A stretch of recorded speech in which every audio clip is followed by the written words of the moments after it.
Warning. This show may contain coarse language, awkward silences, incoherent thoughts, inside jokes, misinformation, deep conversations about the nature of existence, depressing themes, as well as some light, offensive humor.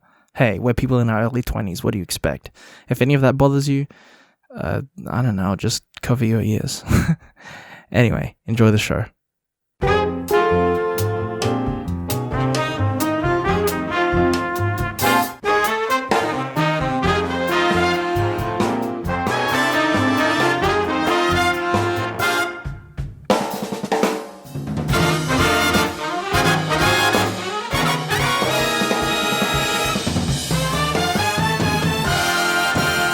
Hello, ladies and gentlemen. Welcome to 8 Days a Year, the only show where a couple of mates come together every year to record a year's worth of podcasts. That's 52 episodes in the span of 8 days and upload them slowly every week for the following year. Right now, it's 3:39 p.m. on the 2nd of December, so it's still on the second day.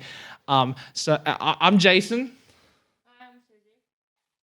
And today we're celebrating the holiday that you're probably hearing this on the 5th of March, this episode. And I'm hurrying right now because we got a tight schedule today. You're probably hearing this on the 5th, and we're celebrating the upcoming holiday on the 7th, Cereal Day. Oh, yeah. There's your mic there, Suzzie.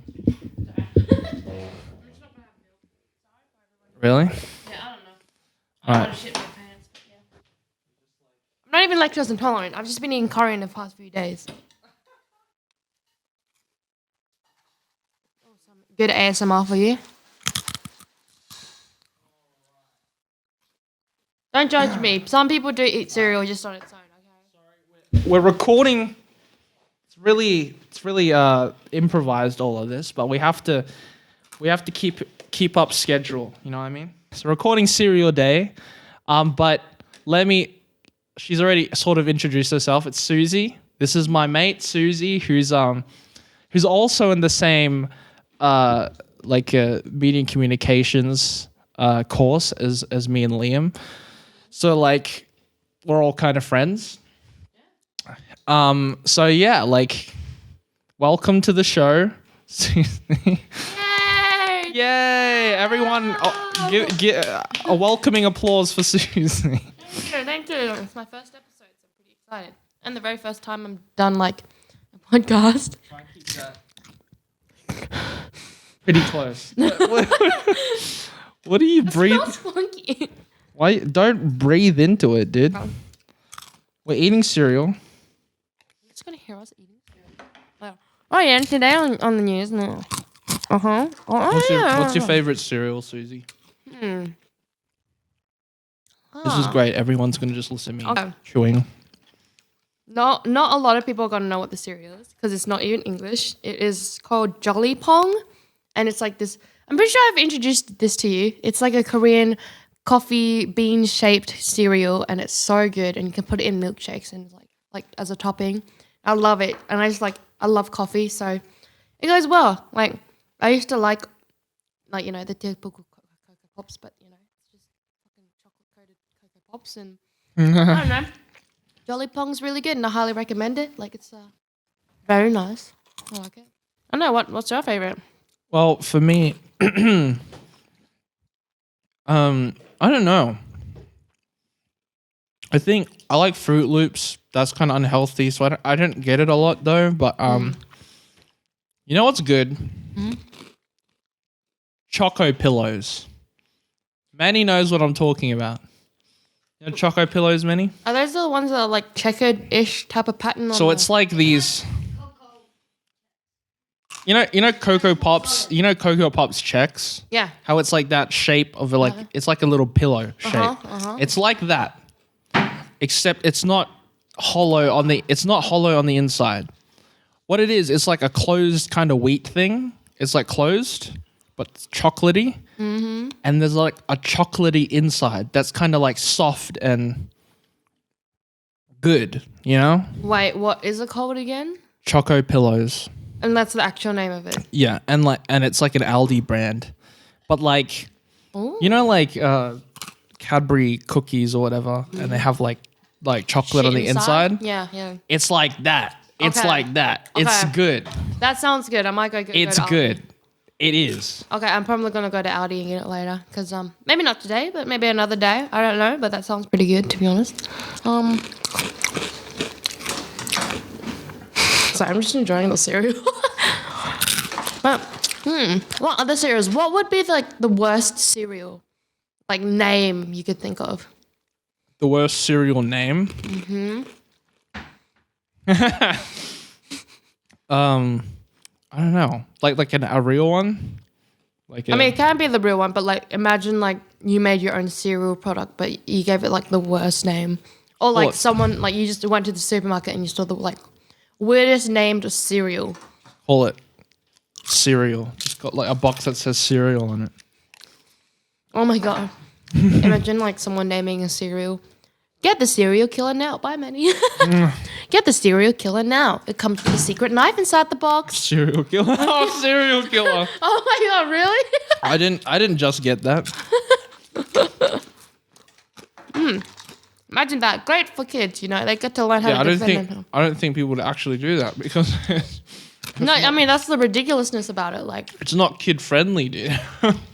I mean, they can learn to protect themselves if they teach themselves somehow with the knife. It would be like a cereal directed towards like adults or whatever. I thought you were going to say Targeted. a serial director towards serial killing, and I'm like, well, yeah. Get the serial killer now. Woo! Oh my god, dude. So, some more context. I've talked about on previous episodes, like for you guys probably months ago, where I talked about I did a film called Sounds Good. Oh, fucking hell. Yeah. Yeah. And me and Suzzie, we're in the same unit, same class. So we actually worked on that film together. I was the director and you were... The cinematographer, yes. There you go, dude. How was that experience? What did you write about me in your exegesis? Oh, fuck. I forgot to do the exegesis. I was so busy with... Oh, my God. Do you remember, like... When was it due? Sunday? Do you remember when Keith was like, "Oh, I need you to get it the latest Sunday because I'm like." Wasn't that for the production though? No, the production was freaking screening day, but I need everything, including the TVC if you haven't got it, and oh geez, we needed an exegesis for the TVC, right? Oh God, I hope I forgot to not. do that. I haven't man. been able to do it because I've been helping know. like with Screen Academy stuff. So I've like literally completely forgotten it. Yep, exactly. Damn it. You know, I'm even worse. You know what? I didn't even realize I had to give him the exegesis until yesterday. How are you worse? I only just found out like 2 seconds ago. I mean, it's worse because I didn't have anything to do. Hey, that's fair. That's fair. Like when I picked up Liam, he was like, "I'm so tired, man. I've been working my exegesis." I'm like, "Oh shit, dude, there's an exegesis." Oh man, like I gave in my exegesis late today, and I wrote a sort of apology email saying, like, "Oh, you know, like you're probably sick and tired of me giving stuff in late because I've been doing that for the past year for Keith, and it's like I don't try to do it on purpose. Like, at least what I usually do, or I like to. What I do is like write it up on the last day it's due, like, the night before kind of thing. But now it's as bad as like just me forgetting when the due dates are. So I just don't even. It's like after the screening, like in my head, I'm like, oh my God, everything's done. I don't have to do anything else. And then you forget that there's always like post reports that you have to do. Wait, how many words is it? 750 to 1,000. Oh God. Oh, that's not bad. Wait, do we have to do one for the TPC? Right?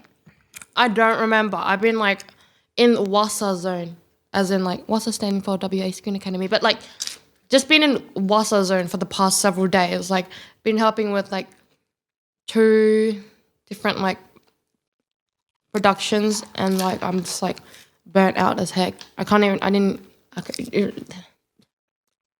sorry, Keith. I'm sorry. What? There is a written component to it. Write a production report of 500 words. Respond to the 2 questions below. Detail your role in one of the 2 productions. Mm-hmm. How did it integrate with the concept of working in a larger crew, and what were the most important things you learned about the professional practice in your role? Question 2 is discuss the design of one of the 2 productions. How did the project respond to the ideas presented in course Blackboard resources from weeks 3 to 4? And how did the design and execution of the product work to engage and influence an audience? You know what's sad is that I actually wrote the due date down on my calendar and it reminded me. But when I saw it, I'm like, oh, this must have changed. Like, because I remember the assignment dates changing a lot. So it probably means like, you know, that we had to submit the TVC or the short film earlier than, and now I'm only realizing that wasn't for the film, that was for the report, and that didn't click in my head. And now I'm just like, oh shit. We're just bad. Yeah, we're just really unorganized. We're even more unorganized when we're together. What, me and you? Yeah, like every time we do like an assignment, specifically a report, like, hey, you done yet? And we're like, no. We're both like yeah, we're both just as bad. God. And that's why we're friends. We're relatable in that regard. Yeah, basically, we're very unorganized. I like to think it's we sort of make up for it in like our sort of creative mindsets. Yeah. And how like we sort of have these big ideas and we can execute them. Yeah, we're more well based when it comes to like practical creativity stuff and coming up with ideas. And then when it comes to actually doing those stuff, that's when it gets to struggling. Yeah. Actually writing reports and doing all that boring logistical stuff. Yeah, I can't even do that shit. My mind just switches off and it's just not interesting to me at all. Yeah, we're more like practical and creativity based intelligence over theoretical intelligence.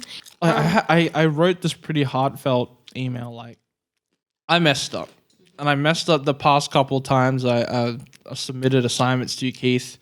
My bad, right? Mm-hmm. And I know, and it's because of, I explained sort of like me being this freaking kind of guy.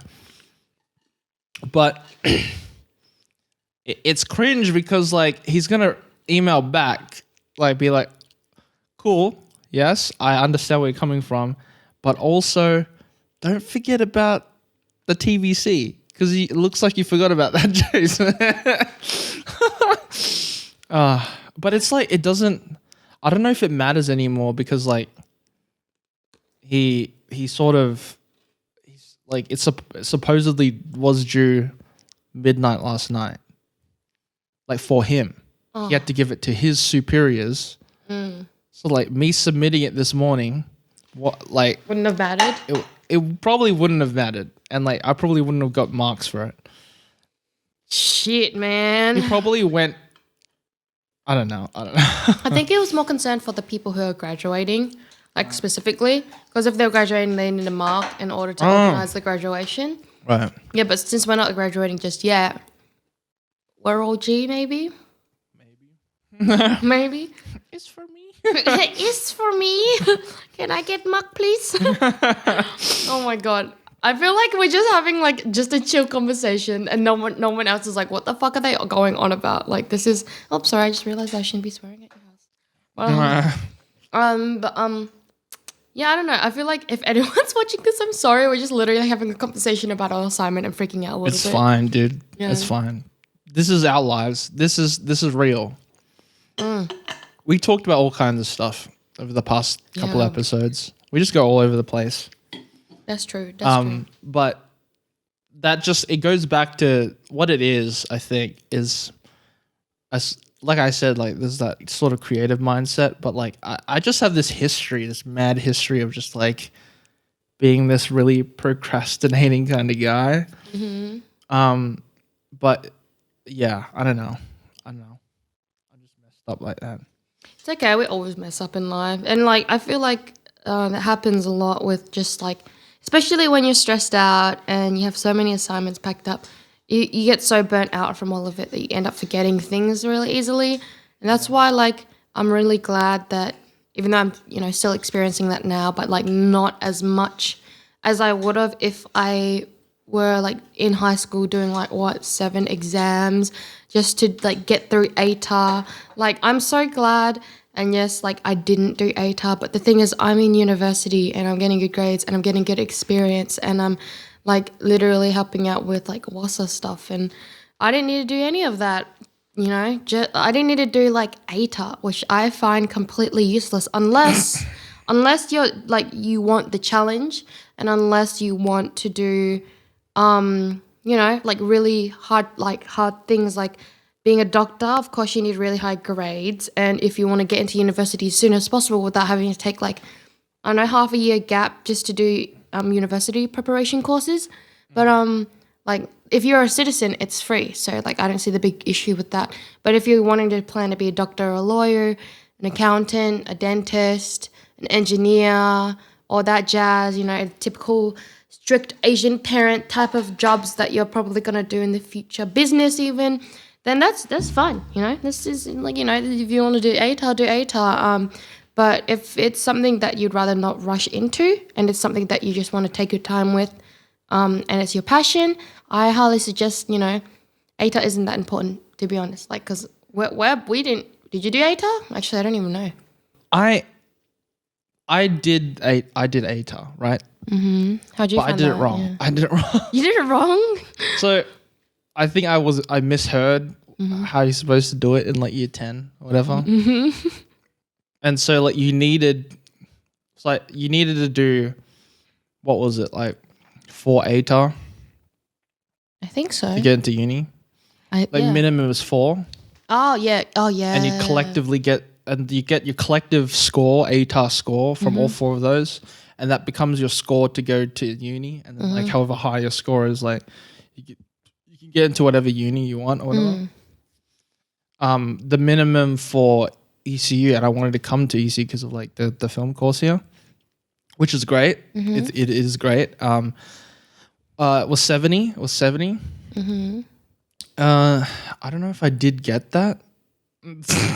I mean, you did uni prep with me, so you obviously didn't, right? No, the thing is, I might have had a decent score, but you're supposed to also do English ATAR, and that's one of the requirements, and you had to do that, and I just didn't do that.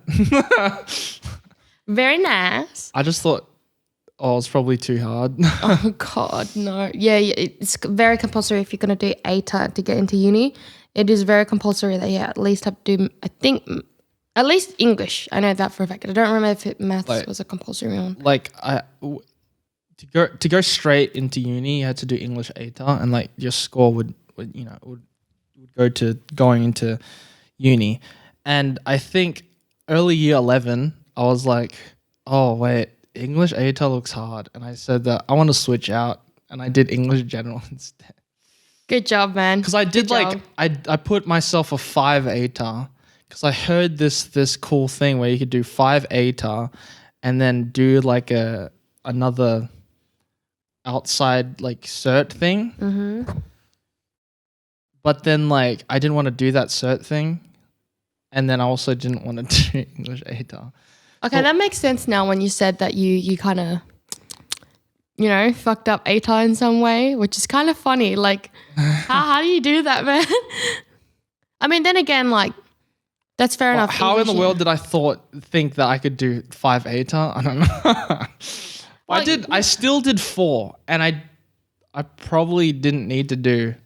I probably didn't even need to do ATAR at all. Yeah, but I found it good nonetheless. I mean, that's fair. Like, because the 4 ATAR that I did do, which I it's not like I enjoy, like one of them I didn't like, but I did visual art, which I thought was really cool. I did like all the arts. I did media and I did drama and psychology. Those are really good ATAs, actually. Psychology being quite hard. I didn't realize it would be quite hard. It was quite scientific and all that. And judging by what we just talked about at the start of the podcast, my mind and logistical stuff and like scientific stuff, pew. Oh God. I just didn't. That's I fair. tuned out in class, dude. I tried. Anyway, we're gonna take a little break now. Take a little break, and we'll come back later. We'll come back to this subject, but yes, we need to take a little break. You know. Yeah.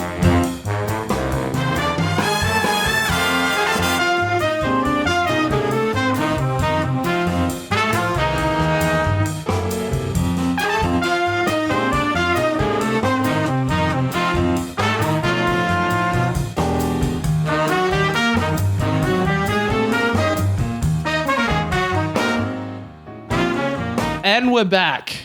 We took a little bit of a break, which is fine.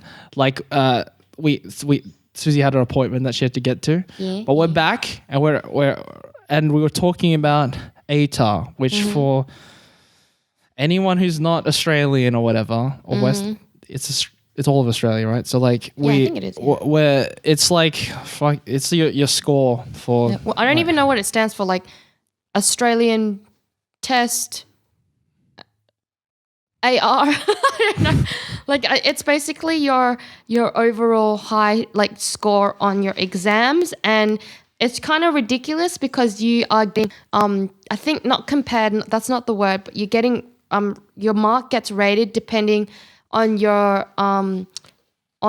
you're basically getting compared to the rest of the country or the rest of the state. I don't remember which one it is. You got to look this up. It's ATAR for ATAR, but you basically your score is dependent on what you get in the exams, but also it's also dependent on if you get a higher score than someone else in the country / state, which is kind of a dumb system, and I don't know why that's implied, and which is why I didn't do ATAR because fuck that. Yeah. I think beyond the freaking result score things that we got, that leads into your freaking university or whatever.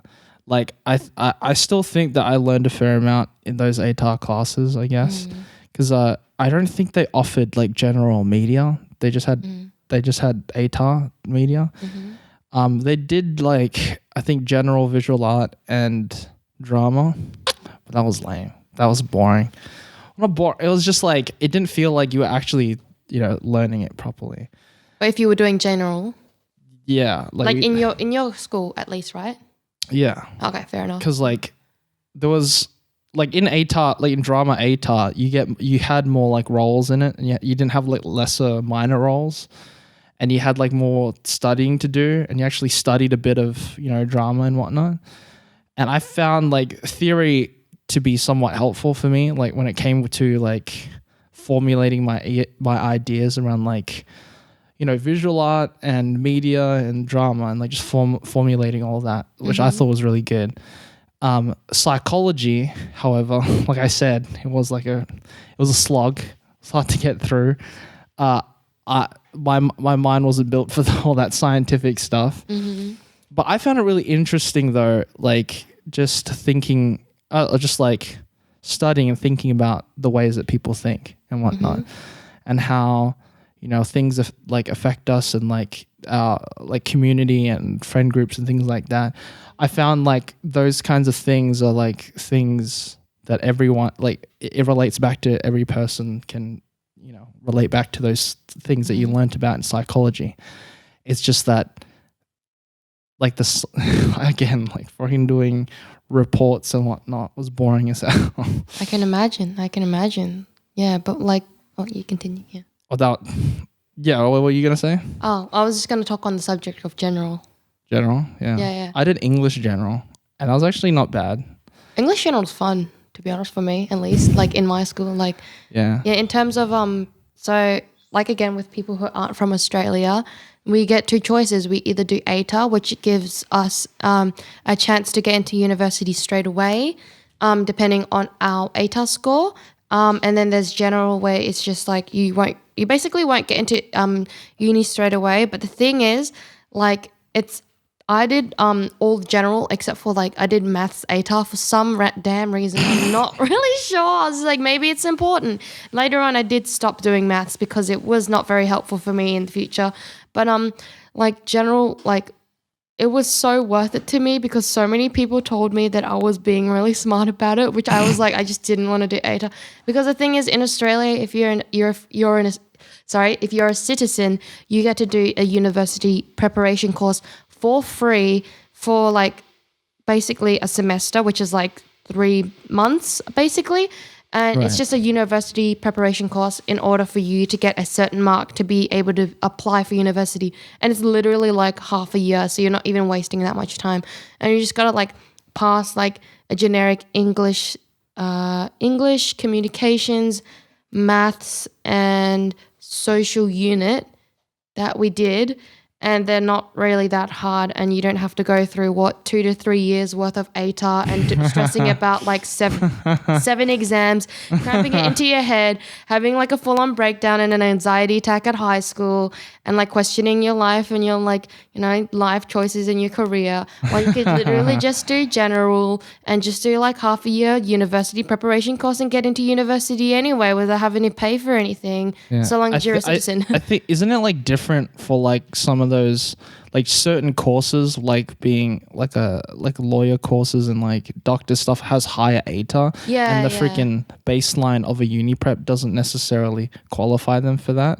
I mean, that's what I did say before. I was just like, so long, as long as it's like not, you know, being lawyer, engineer, like that stuff, I'm not very well versed in, and I understand if someone does want to do ATAR, that's completely fine. Like, one, for the challenge, two, for like the job requirement / university application requirement. But I'm talking about whether like if you want to do something not as extreme like that. Well, they're not extreme, like just more higher up in, I guess, education level, hierarchy, blah, blah, blah. But like, for example, if you want to be an artist, anything basically creative based or language based, or just not any of those. Like, for example, I'm pretty sure I did say business before, but like business, arts, film, photography, music, kind of, depending on what state you are, because that's very different. What else? Psychology, drama, or anything to do with production stuff. Like basically mainly art based, I guess, and like business based, like things that aren't too like difficult, like being a doctor and engineer, like things that don't need a long-term educational run, I guess. Like, for example, being a doctor, you need at least like, I think 8 years of like being like education in medicine or something like that. I don't even know. But if you're like not planning to do that, I'm just saying that it's not worth it to do ATAR, because I've met I know so many people who are my friends and like who I've even just met who have done ATAR, and it was just useless. Like some got into uni, some just didn't even bother going to uni. Some went to TAFE, and surprisingly, at least in Perth, TAFE is a lot more useful than other universities. Like, for example, like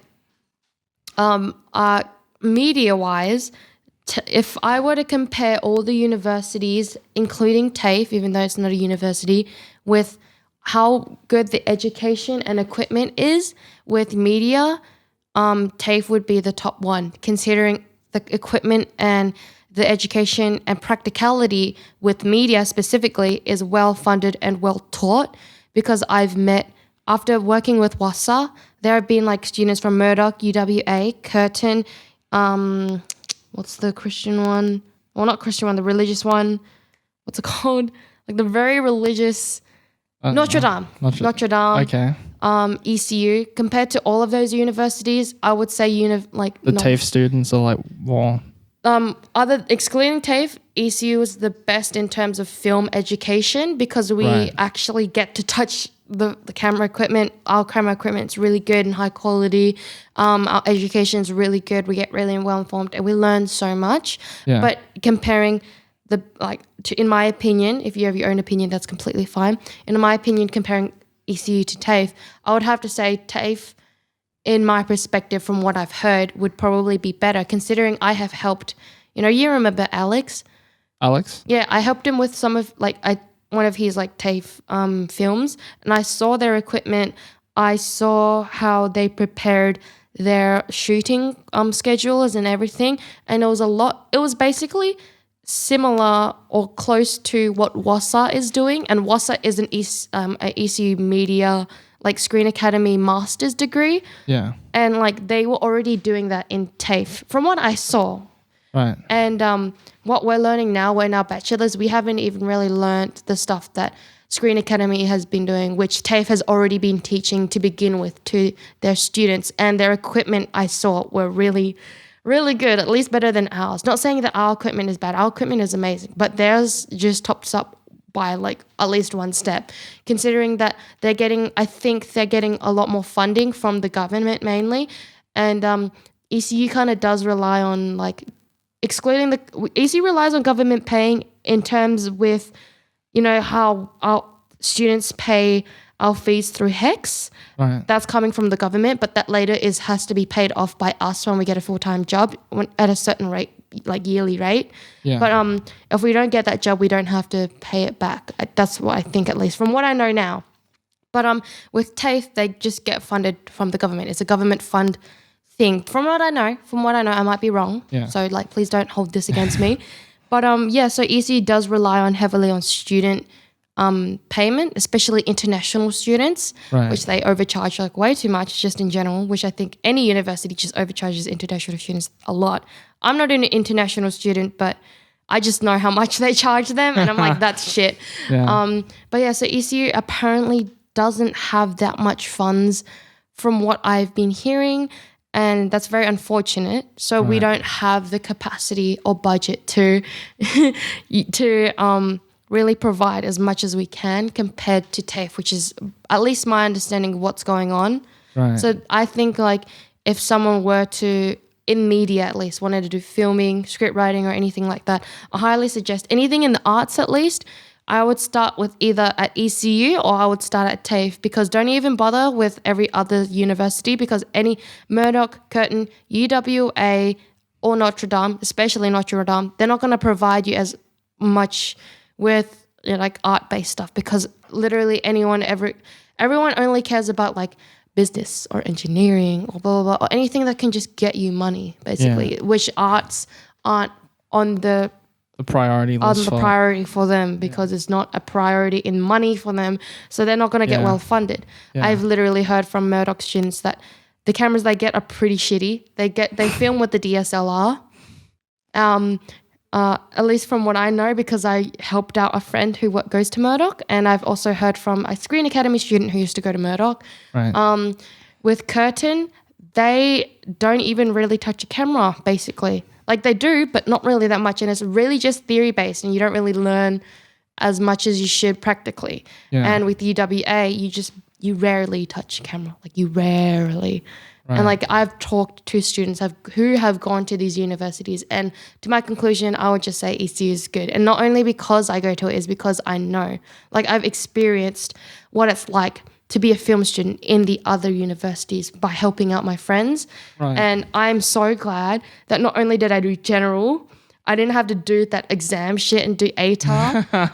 I did uni prep and just got into uni just after 3 months for free.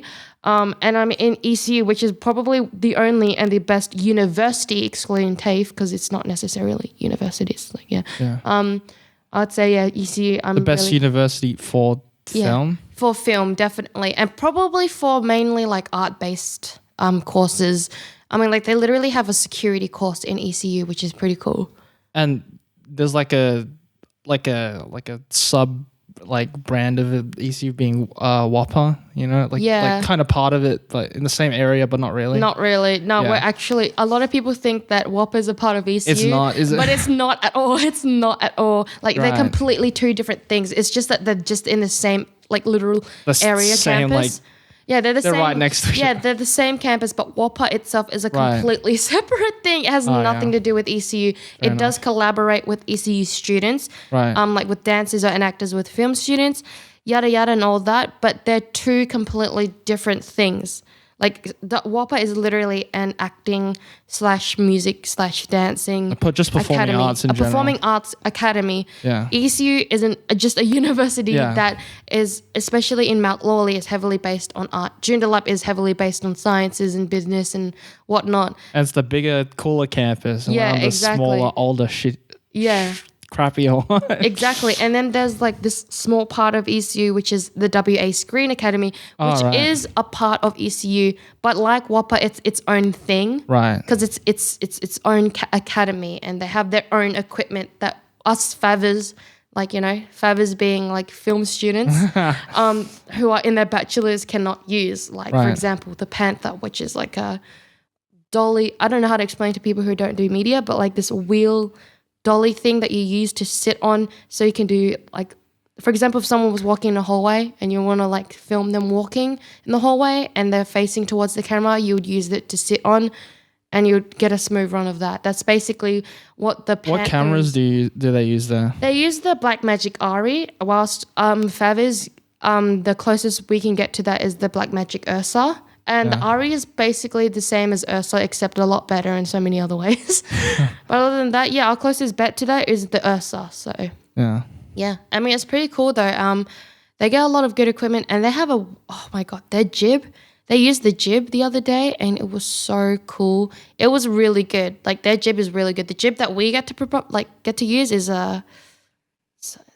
Isn't like a weird wooden one? yeah, like we remember the dance film where we had to use the wonky wheels. It's called the wonky wheels, and it's wooden and it's completely crap. And then the jib we had to use is also really crap. Like fuck. But the one that they have is like, it's metal, and it like everything is metal, like complete metal, or like whatever like material it is. Yeah. But it's really good. And there's like a lot of boxes, just a lot of boxes. And I don't know, the equipment they have is really good. That's all I can say. Right. Fair enough, dude. Yeah. So for those who are like contemplating whether to do general or ATAR if you're in high school, I say that if it's something like you're very passionate about and something you want to do to get into university straight away, especially if you're doing something like engineering, accounting, yada yada, all that stuff I said before, go ahead, do ATAR. Good luck with ATAR. You know, get some time to relax as well. Don't stress you out too much.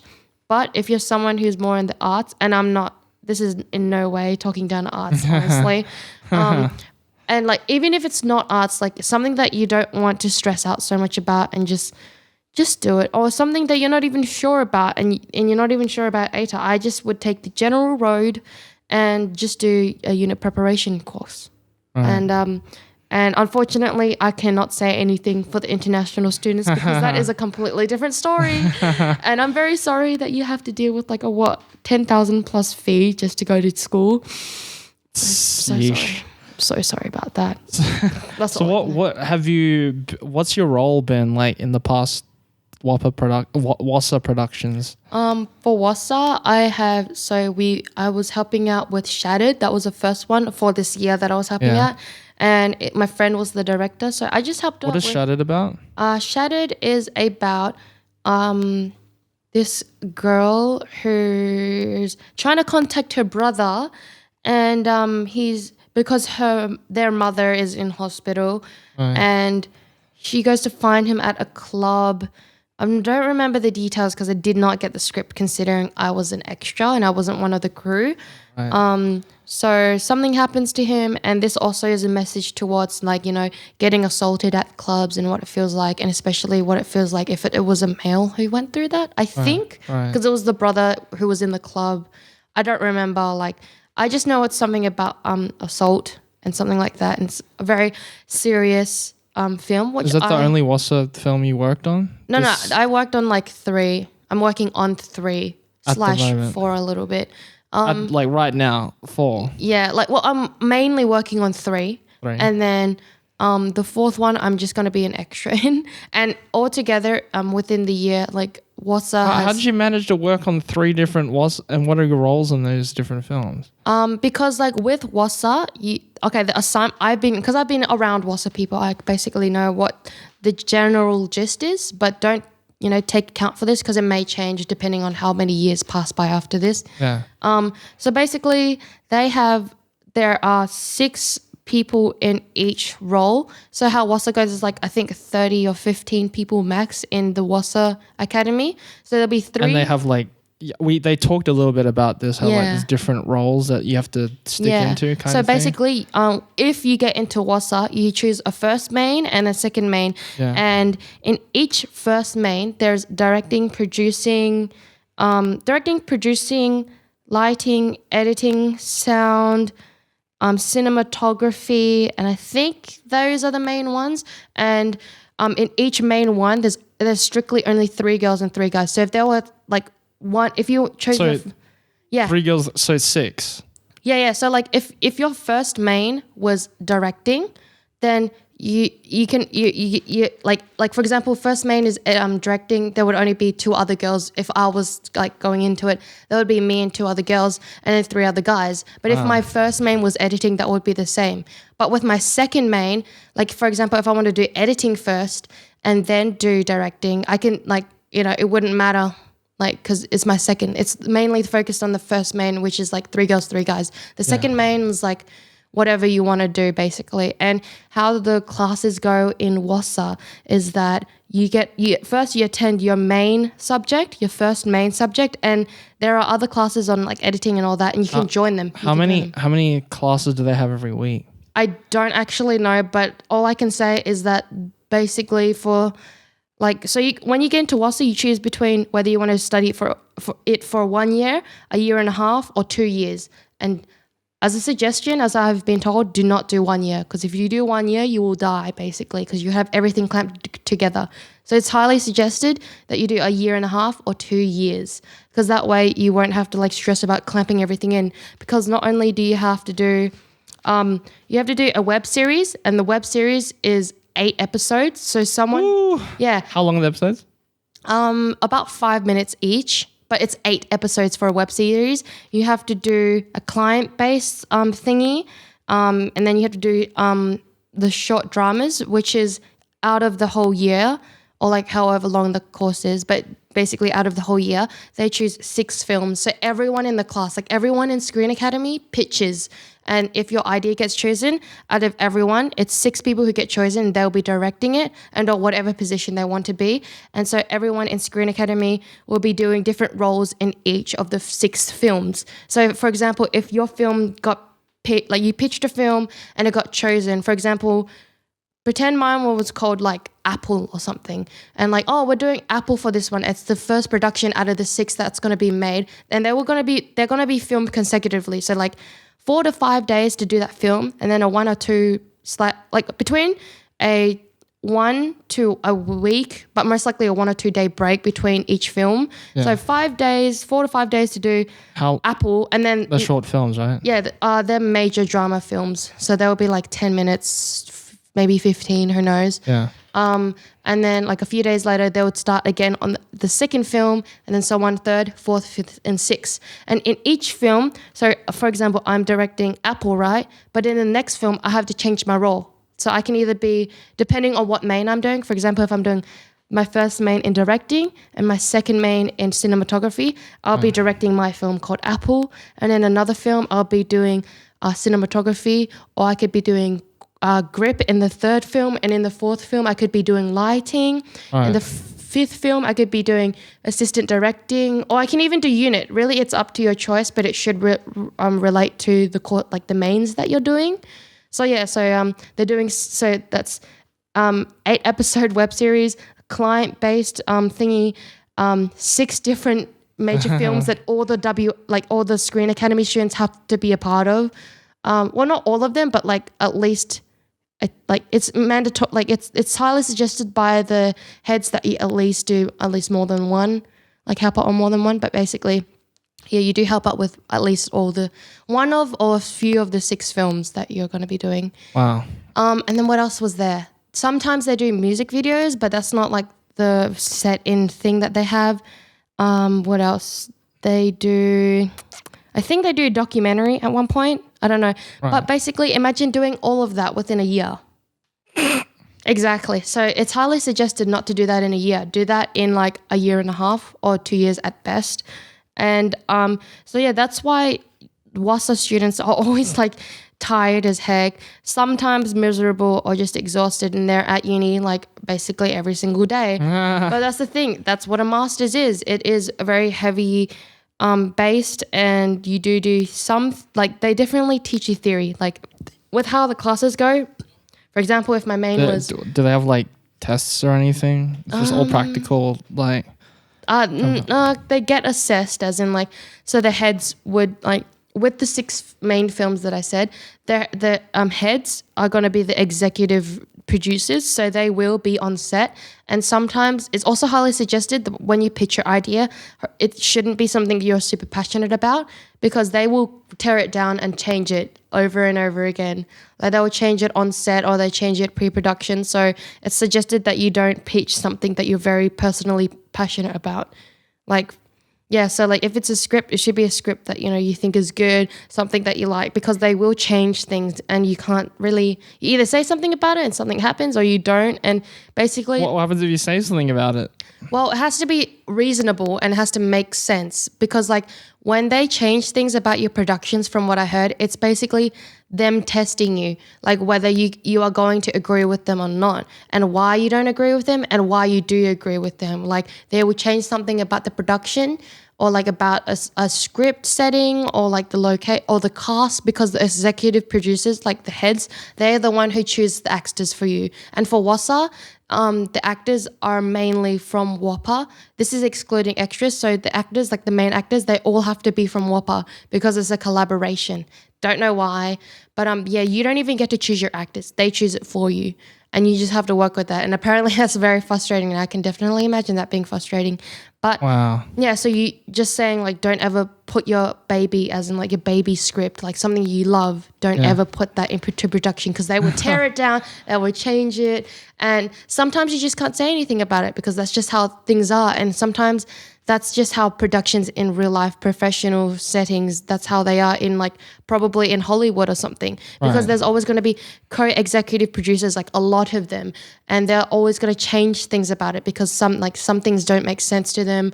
You know, they're only doing it to make the production good. They're only doing their job. But sometimes you won't agree with it. But sometimes you have to because it makes sense. Or sometimes you have to because they are kind of above you. And it's definitely this hierarchy thing that you have to kind of... Where the money comes from. Yeah, where the money comes from specifically as well, because like you are the director, you are the vision and all that. Do you get like a budget? Oh, you definitely get a budget. Like the producers are in charge of budgeting and getting like the money and everything. That's definitely like... Where do they get the money They from? do fundraisers and GoFundMe pages and all that. Like when they do the short films, they make a teaser first, like, you know, what it's about. And like they introduce themselves as the director in that like little teaser. And then like they put it on like a page and then they earn a certain amount of money. And from what I heard, one of the productions did earn up to $11,000, which was amazing. I was like, oh my God, what? Yeah, I know, it's really crazy. Dude. Like it is a master's degree, and it is like very professional. So, and it's like literally preparing you for real life production sets. So that completely makes sense. And it makes sense that doesn't matter if you're the director, it is your vision and it is what you want, but there are people who are above you, like the co-executive producers or executive producers and all that. And some things might not be the way you want, but that's just how things go, depending on the budget, depending on the cast scheduling, all that. Things happen, life happens, and you have to kind of accept that. So have you ever attended any classes at all, or do you just go to sets and help? I'm not a WASA student, so I can't go to the classes. Yeah, so that makes no sense. It sounds like you just like sit around and like listen to everyone onto the freaking lectures or something. No, it's because like because I've been on the sets for so long, like, and it makes sense because one of the WASA students told me that it's so much more worth it to be a volunteer at WASA than being a WASA student, because you learn more when you're on set and you're doing practical stuff rather than being like on set learning practical stuff and just drilling all this information into your head, like, you know, theory-based stuff that they still have to do. Considering that they have to pay for it, and considering when I'm volunteering it's free, so getting free experience. What? Are you thinking at all of like doing WASA? At first I wasn't, like I mean, at the very, very first I was, because it sounded good, but I was very insecure about my skills. Yeah. Then I wasn't, because one of my friends told me the horror stories about it. You know, of course there's going to be drama on set, and how the whole system with WASA works, and like how sometimes you don't get a choice in stuff, and it can be hard. Like it's not like as bad as like you don't have a choice in everything. It's like some things they might, because like the executive producers who are the heads of the academy, like will have to overstep on you because one, they're the heads, and two, they're only thinking, they've had like years and years of experience, and what they think suggest is like throughout experience what they think is best for the production, but it may not be something that you agree with, which is completely understandable. So like, but then hanging out with the WASA students for the past days, I've been asking a lot of questions, which is why I know so much. I've been asking them what it's like to be a student, how the system works and all that, and what the class is like and all that. And overall, it can be torture, and it can be like, well, not torture, but like just torture in the fact that it's tiring, that you have to be there basically every day. It's a very full-on thing.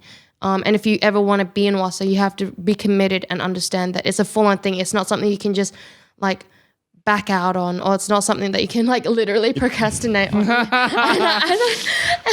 But yeah, like after, Call back.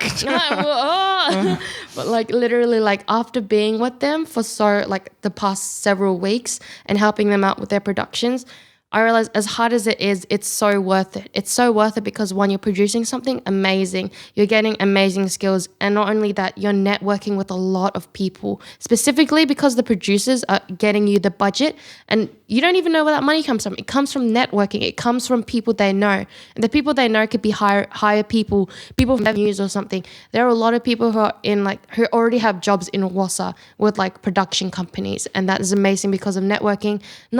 And it's not even just because of WASA, it's also just their skill levels and their skills. And there are people in the productions that I've been in who aren't even a part of WASA yet, and they've already been a part of that. So I think if I were to get into WASA, it would be such a great opportunity for me, not only to learn, but also to like take another step in like career-wise with filming. And like it would just get you so much closer to something that you want job-wise. And I think that's also really good. Yeah. So with the question that you were asking whether I wanted to be in WASA, I was very like on and off about it, because like all the things that all the students were telling me like were making me go up and down. But then at the end of the day, I'm just like, it is worth it. Through the struggle, through the hardship, and through like a lot of difficulties, because there's always going to be difficulties in life, like whether it's studying or you're working or just like friendship groups or whatever, there's always going to be difficulties. And I think that with WASA, even if it's going to be difficult and like a very full-on thing, it's going to be worthwhile in the end. So I've come to a conclusion that, yeah, I really do want to get into WASA. But of course, I need to definitely up my game by a lot. Like I definitely need to have better productions in order to apply and get into WASA. But a good tip as well is if you do want to get closer into like a better chance of getting into WASA, is that you should volunteer.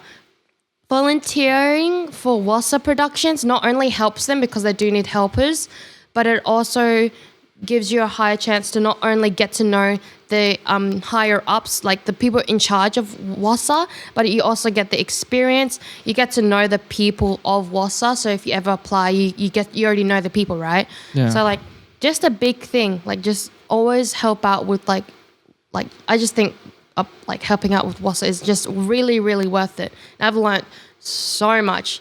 Yeah, that's what, yeah. And I mean, I forgot to answer you when you said that what did I do, like what my roles were for them? Yeah. Yeah, like, I mean, I feel bad for talking so much. No, it's cool. It's interesting. Well, at least to me. Yeah. Sorry, anyone who's like really bored and like, this is very specific. If you're watching this, and I mean, not watching this, if you're listening to this. Specific film academy yeah, thing. Yeah, like if you're not even from Perth and you're like literally an Australian from like the other side of the state, you're probably like, what the hell is what the hell is a WASA? Like, what is this? But like, I guess for the Perth Western Australian Screen Academy. Yeah, basically. But so the productions I've been on have been Shattered, and I was just an extra. And that was literally on my birthday that I helped out. And then the second day of Shattered, I helped out with unit, and unit is basically people who like provide the food and stuff Right. like that, preparing the food, getting snacks, getting coffee and water for the crew members so that, while they're doing their job, they won't get tired or like, hungry. Right. So I helped prepare for food for that. And then I met this lovely, amazing man. You didn't have to censor his name because he's amazing. I met Leslie, who is the producer for Open Up. I met him and we talked about plants, and he said that, they need helpers on Open Up. And at first he assigned me to do helping out with like grip or like DOP stuff, like camera work stuff, like helping them out with That's that. cool.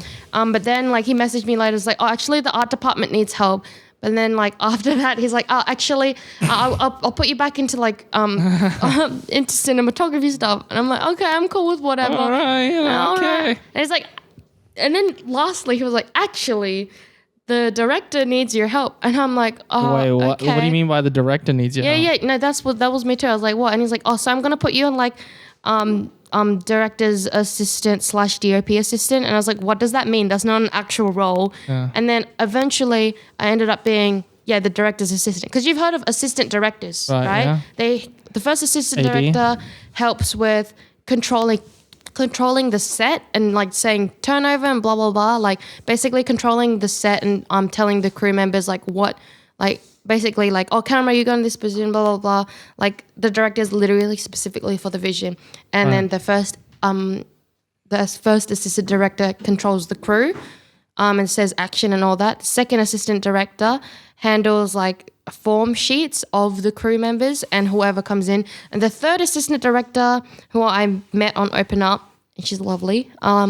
She, from what I know from what she did, she handed out like health forms, like forms in that, like if there was an emergency, and also like taking care of the actors and all that. Right. So there's assistant directors, but the thing is, I was the director's assistant, which isn't an actual role, but I was given this role because the director of Open Up was like both the director and the DOP, because her original DOP had gotten kicked off the project because there was like stuff going on that I would rather not say. But like things happened, and so she was both the DOP and the director. But when we were actually on set, because like there's this guy who they hired in who does Steadicam, most of the shots in the film was Steadicam, as in this guy has this whole mount on him and everything, right. and like he basically holds the camera and like it moves smoothly and he follows the characters. Yeah. And no one in Wassa is allowed to do Steadicam because you need to be licensed for that and actually know how to use that and actually like learn how to do that. So, and they don't teach that in Wassa for some reason. Don't know What why. do they teach it? I don't know, because Steadicam is a completely different thing to cinematography. And it's like having this whole mount, it's like being balanced, and you need years of practice. And like the person who was there was originally a Wassa student, and he had already been learning Steadicam stuff outside of Wassa, so he was in charge of that stuff most of the time. So then they hired him. Well, he had like a sensei who taught him everything he knows. Yeah, I know. And I was like, when I was talking to him, I was like, oh my God. Surely there's not please. like an academy for Steadicam work. It's I like, don't know. where do They're you probably- learn it, dude? Yeah, I don't know. Like I was Like, like, it's why? someone who has a Steadicam has to be like, here, I will teach you the ways. like Master Shifu from Kung Fu Panda. It's like you Exactly. need balance. It's funny because you do need balance. It's like you need balance because it's like this whole mount on your body, and then you literally put a rod into the mount that's on your body, and then you pick up A the massively camera. heavy camera. A massively 25 to 30 kilogram camera, and it's balanced on this mount that it's attached to your body, and then you just move it like that, and then the screen's on the bottom so you don't have to look up, and then you just like move around and follow the yeah, it's a really heavy camera. Sounds cool. Yeah, and the thing is, because Steadicam is a very specific DOP thing, they Right. didn't, for some reason, I don't know why they don't teach this in Wassa, but that's why they have to hire people. So most of the shots in Open Up was Steadicam.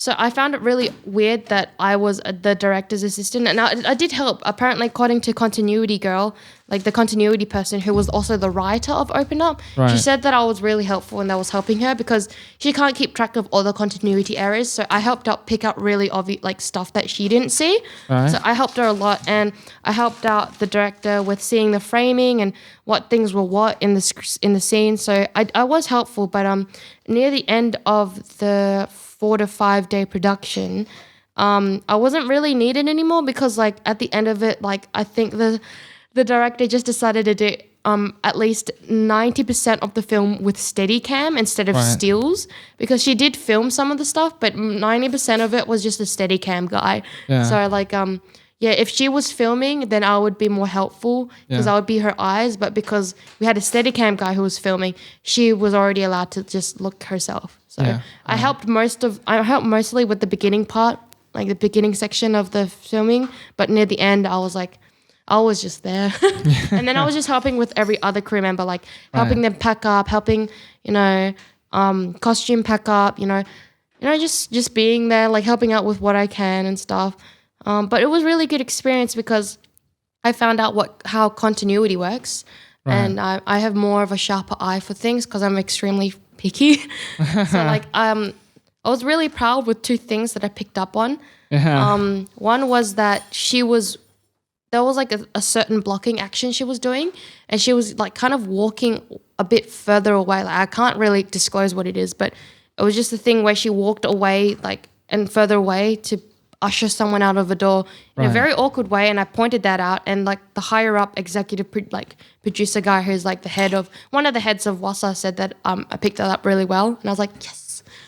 And another time where I pointed out that the broom guy was in the reflection of a frame and like no one else saw it except me, but then like the first AD kind of was like, can you not announce it to everybody? And I was like but it's important. I mean he did tell me off, but but like the thing is, when I suggested it, it was really useful because then we had to keep retaking to make sure the broom guy wasn't in shot. Right. Yeah, and then it was really helpful. But then the thing is, you also learn on set is that everything you do on set isn't personal. Right. Because everyone is trying to do their job and everyone is very stressed out.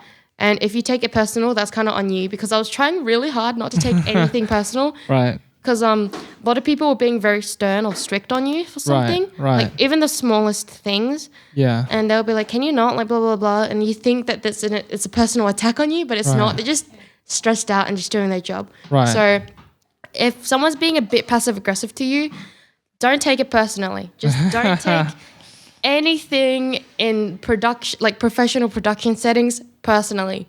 Like the only time it gets personal is when you're close to that person. But I was close to, I only just met these people. I don't know them personally. Yeah. They were being sometimes passive aggressive to me. But then like later on, I kind of just like, it's whatever. And then later on, I was just smiling and being nice and saying thank you. And eventually after that, they actually treated me nicely. And I realized, oh my God, just don't take anything personally and they will be fine with you.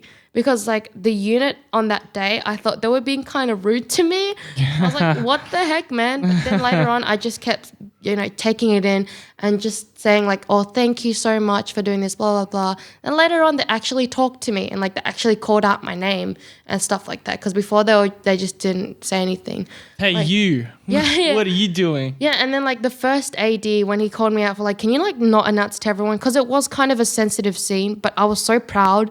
Like I was just so distracted of how proud I was of myself for noticing that, and no one else noticed it, that I did say it a little bit loudly. So fair on him if he was like a bit pissed off, but I was still kind of like annoyed that he was like, can you not announce to everyone, please? Yeah. Like just like that. And I was like, okay. So who are you going to announce it to? Like tell someone, exactly, a specific person? Yeah, because the thing is I went straight up to the director, which is my job to tell the director what's up if they don't notice something. Right. But because I said it's like apparently really loudly, the actors who had to be in a certain mode, like a very, how do I say, like emotional mode. Yeah. Apparently it was a sensitive scene, like you said before, right? Yeah, but I was only pointing out a continuity error. Yeah. And he's like, can you not announce it to everyone? Because I was talking to the director and the sound guy about it, because one, it's the director, and two, the sound guy was the one who was in it. And it just looked like I was saying it so loudly that I was announcing it to everyone, which I wasn't trying to.